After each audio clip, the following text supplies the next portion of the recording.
जय गुरु जी, संगत जी। गुरु जी का अनंतम अनंतम शुक्राना और मेरा कोटि कोटि प्रणाम। गुरु जी के सभी संगतों को जय गुरु जी और मेरा प्रणाम। संगत जी, गुरु जी ने मेरी एक बहुत बड़ी विश पूरी की है। मेरी बहुत इच्छा थी कि मैं 4 धामों में बद्रीनाथ धाम का दर्शन अवश्य करूं। कई सालों से हम प्लान भी कर रहे थे। इनफैक्ट 2013 में जब केदारनाथ में इतनी बड़ी त्रासदी आई, उस साल भी हमने प्लान किया था मई के महीने में GMVN के साथ कि हम दर्शन के लिए जाएंगे। लेकिन उस साल ऐसा हुआ कि अचानक मेरी माँ का एक ऑपरेशन आ गया, जिस वजह से हमें अपना टूर कैंसिल करना पड़ा और मैं ऑपरेशन के लिए माँ के पास चली गई। इसके बाद भी कई मौके आए और हमने प्लान भी कर लिए, लेकिन किसी न किसी वजह से हम जा ही नहीं पाए। मैं बहुत दुखी थी और मैं सोच रही थी कि पता नहीं क्यों मेरे लिए बद्रीनाथ का दर्शन इतना कठिन हो रहा है। लोग तो इतनी आसानी से 4 धाम यात्रा कर लेते हैं, लेकिन मेरे लिए ये क्यों नहीं पॉसिबल हो पा रहा है। जब गुरुजी ने मुझे अपने साथ जोड़ा, तब मैंने गुरुजी से कहा कि गुरुजी, मेरी ये एक विश आप पूरी कर दीजिए। वैसे तो मैं कुछ भी नहीं मांगती गुरुजी से। गुरुजी कहते हैं मंगियो मत मन्नो। तो मेरा पूरा विश्वास था गुरुजी पर कि कभी न कभी वो ज़रूर मेरी इस इच्छा को पूरी करेंगे। इतनी छोटी छोटी इच्छाओं को वो पूरी करते हैं, तो इस इच्छा को भी वो ज़रूर पूरी कर देंगे। 2024 सितंबर में हमने फिर से प्लान बनाया और इस बार मैंने गुरुजी से कहा कि गुरुजी, आप हमारे साथ चलोगे, आप मुझे बद्रीनाथ धाम लेकर चलोगे, वहाँ आप दर्शन कराओगे और सही सलामत हमें वापस ले आओगे। अब संगत जी, आपको तो शायद पता ही होगा कि पिछले साल बारिश की वजह से रास्ते टूट गए थे, लैंडस्लाइड्स हुए थे और बद्रीनाथ के रास्ते पर कई हादसे भी हो गए थे। और वहाँ का जो बद्रीनाथ रेल प्रोजेक्ट चल रहा है, उसकी वजह से भी अंदर टनल्स बनाए जा रहे हैं, रास्ते तोड़े जा रहे हैं, पहाड़ काटे जा रहे हैं, जिसकी वजह से काफ़ी नुकसान हो गया था। और जोशीमठ शहर का तो एक बड़ा सा हिस्सा पूरी तरह से धंस भी गया है।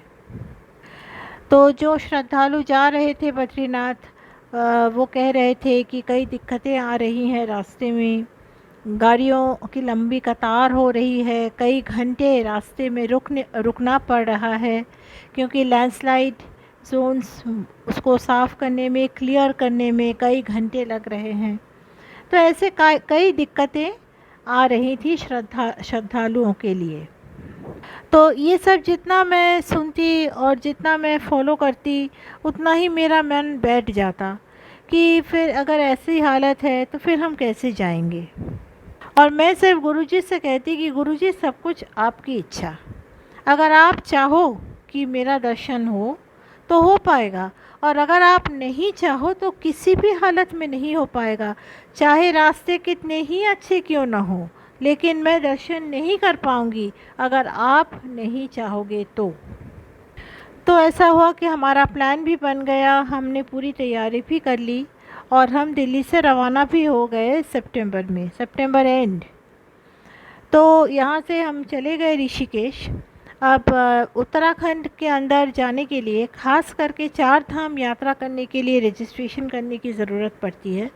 तो वो हमें पता था और हमने पहले से ही ऑनलाइन रजिस्ट्रेशन कर रखा था। लेकिन 4 धाम यात्रा के लिए जो भी गाड़ी जाती है, अर्थात जो भी कमर्शियल व्हीकल जाती है, उनको एक ग्रीन टैक्स भरना पड़ता है 2000 रुपये का। अब हमने जिस एजेंट के द्वारा गाड़ी बुक करवाई थी, वो एजेंट ये जानता तो था, लेकिन उसने ये ग्रीन टैक्स नहीं भरा था। तो जिस दिन हमें बद्रीनाथ का दर्शन के लिए हमें जो यात्रा शुरू करनी थी ऋषिकेश से, उस दिन हमारा ड्राइवर सुबह चला गया ये कह के कि हम जा रहे जाके ग्रीन टैक्स भर रहे हैं, लेकिन वो बंदा 11 साढ़े 11 बजे से पहले वापस ही नहीं आया। और जितनी बार हम उसको फ़ोन कर रहे थे कि कहाँ हो, इतना टाइम क्यों लग रहा है, वो हर बार कोई ना कोई बहाना बनाए जा रहा था। तो हमें लगा कि पता नहीं ये बंदा क्या सोच रहा है, ये ड्राइवर, ये इसके तौर तरीके हमें कुछ अच्छे नहीं लग रहे हैं। तो हमने उसका जो एजेंट है उसको भी हमने फ़ोन किया, उसको भी बोला, तो हमें कोई पॉजिटिव रिस्पांस कहीं से नहीं आया। फिर हमने एक दूसरे एजेंट के साथ भी बात की, लोकल एजेंट ऋषिकेश का, तो उसने हमें कहा कि हाँ आप हमें ग्रीन सिग्नल दो तो हम फ़ौरन ग्रीन टैक्स भर के आपको लेकर जा सकते हैं। तो खैर तब तक 11 साढ़े 11 बजे तक वो आ गया। तो मैं इस बीच हमेशा जब हम इंतज़ार कर रहे थे तो मैं गुरुजी से कह रही थी कि गुरुजी ये क्या हो गया, क्या फिर से हमें वापस जाना पड़ेगा दिल्ली दर्शन किए बिना? ये ऐसा एजेंट, ऐसा ड्राइवर आपने क्यों हमें दिया जो कि फॉर्मेलिटीज़ पूरी नहीं कर सकता टाइम से? अगर हम यहीं पर अटक गए तो फिर हम कैसे पहुंच पाएंगे? क्योंकि पहाड़ों में एक तो रास्ते की हालत अच्छी नहीं है और अंधेरा हो जाने पर वहाँ पर सफ़र करना सही नहीं है, और कई जगह पर रॉक फॉल्स भी हो रहे हैं। इसीलिए हमें दिन रहते ही, मतलब रोशनी रहते ही हमें पहुंचना था। तो पहला दिन वैसे हमें तो कर्णप्रयाग जाना था, कर्णप्रयाग में ही हमारी बुकिंग थी। तो इसलिए मैं तो गुरुजी से लगातार कह रही थी कि गुरुजी आप जल्द से जल्द ये सारी फॉर्मेलिटीज़ कंप्लीट करवा दीजिए ताकि हम यहाँ से रवाना हो सके। फिर साढ़े 11 बजे सब कुछ हो गया और ये ड्राइवर आया और हम रवाना भी हो गए। और उसके बाद संगत जी हमारी जर्नी बहुत ही स्मूथ रही, बहुत अच्छी रही। गुरुजी ने शायद पता नहीं कोई तो वजह होगी जिसके बारे में हमें कभी पता ही नहीं चला, लेकिन गुरुजी जानते हैं उन्होंने क्यों देर से हमारा सफ़र शुरू करवाया, लेकिन उसके बाद हमें रास्ते में कहीं कोई रुकावट नहीं आई। संगत जी आप विश्वास नहीं करोगे, हम कहीं भी नहीं रुके। मतलब लैंडस्लाइड जोन्स बहुत थे, रास्ते टूटे हुए थे, लेकिन कहीं भी हमें रुकना नहीं पड़ा। रास्ते सारे सिंगल रोड हो चुके थे। है तो proper highway, Badrinath highway proper highway है जहाँ से दोनों तरफ से गाड़ियाँ आ जा सकती हैं, लेकिन इस तरह टूट गए थे कि पूरा सिंगल रोड बन चुका था वो। लेकिन हर बार जब भी हम उस लैंडस्लाइड जोन में पहुँचते हमारी गाड़ी एकदम सीधी तरह से निकल जाती थी और कोई प्रॉब्लम हमें नहीं हुआ, ज़रा भी टाइम हमारा कहीं भी वेस्ट नहीं हुआ। जय गुरुजी, ये तो सिर्फ़ और सिर्फ गुरुजी की मेहर थी। और सबसे बड़ी बात संगत जी, दो ऐसी जगह हमने क्रॉस किया जहाँ हमारी गाड़ी के ऊपर पहाड़ों से पत्थर भी गिरा, लेकिन गुरुजी ने हमें बचा लिया, गुरुजी ने हमारी रक्षा की। फॉर्चुनेटली ये गुरुजी की मेहर थी, पत्थर छोटे थे जिसकी वजह से बहुत ज़्यादा डैमेज नहीं हो पाई। बद्रीनाथ में दर्शन बहुत अच्छा करवाया गुरुजी ने। हम तो पहुँचे थे दोपहर को, अगले दिन हम दोपहर को वहाँ पहुँचे थे। शाम को 4 बजे हमने दर्शन किया, फिर शाम को 6:30 बजे हमने आरती भी देखी। अंधेरे में उसकी जो लाइटिंग है वो भी हमने देखा। अलकनंदा का जल भी हमने लिया, और वहाँ जो भी देखने योग्य जो भी स्थान है जैसे तप्त कुंड, मंदिर, ब्रह्म कपाल, सब कुछ हमने देखा। और हर वक्त मुझे लगा जैसे गुरुजी हमारे साथ हैं। और लाइन भी, दर्शन का जो लाइन था वो भी इतनी लंबी नहीं थी। गुरुजी ने ये भी देख लिया कि हमें ज़्यादा देर दर्शन के लिए लाइन में रुकना ना पड़े। जय गुरुजी, शुक्राना गुरुजी। गुरुजी अगर ये मेहर हम पर नहीं करते तो ये दर्शन शायद नहीं हो पाता।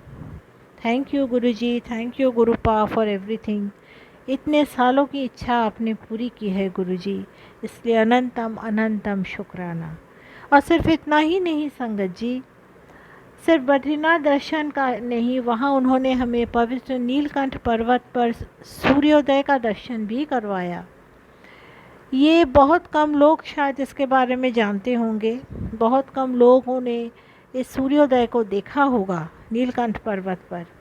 लेकिन गुरुजी ने हमें अगले दिन सुबह 6 बजे पवित्र नीलकंठ पर्वत का दर्शन कराया और उस पर सूर्योदय का भी दर्शन कराया। थैंक यू गुरुजी। मेरा मन इतना खुश हो गया ये देखकर, और ये कभी भी संभव नहीं हो पाता अगर गुरुजी ये नहीं करवाते तो। इसके बाद गुरुजी ने हमें माना ग्राम, जिसे इंडिया का फर्स्ट विलेज कहते हैं, उसको भी बहुत अच्छी तरह से घुमाया। माना में आपको महाभारत के कई प्रमाण मिलेंगे, जैसे भीम पुल, सरस्वती नदी, गणेश तथा व्यास गुफा तथा स्वर्गारोहिणी द्वार, जहाँ से पांडव स्वर्ग के लिए रवाना हुए थे। और सबसे बड़ी बात है कि बद्रीनाथ या माना ये सब काफ़ी हाई ऑल्टीट्यूड जोन्स हैं। यहाँ आपको पैदल ही घूमना पड़ेगा। यहाँ पर कभी कभी ऑल्टीट्यूड सिकनेस होती है, कभी कभी ब्रीदिंग प्रॉब्लम्स होती हैं, कई तरह के प्रॉब्लम्स हो सकते हैं। मैं ये नहीं कहती कि होगा ही, लेकिन हो सकता है। लेकिन वहाँ पर हम जब गए हमें कोई प्रॉब्लम नहीं हुई। हम पैदल सभी जगह घूम भी पाए, पूरा घूम के देखकर हम वापस आए, सही सलामत वापस आए। गुरुजी हमारे साथ गए थे, उन्होंने हमें दर्शन कराया और सही सलामत हमारा ये सफ़र पूरा करवाया। Thank you Guruji, thank you गुरुपा, शुक्राना गुरुजी। इस सत्संग को विराम देने से पहले सब मिलकर मंत्र जाप करते हैं। ओम नमः शिवाय, शिवजी सदा सहाय। ओम नमः शिवाय, गुरुजी सदा सहाय। जय गुरुजी, शुक्राना गुरुजी। संगत जी, इस चैनल को सब्सक्राइब कीजिए और अपना सत्संग शेयर करने के लिए डिस्क्रिप्शन बॉक्स में दिए गए ईमेल आईडी पर भेज दीजिए। जय गुरुजी।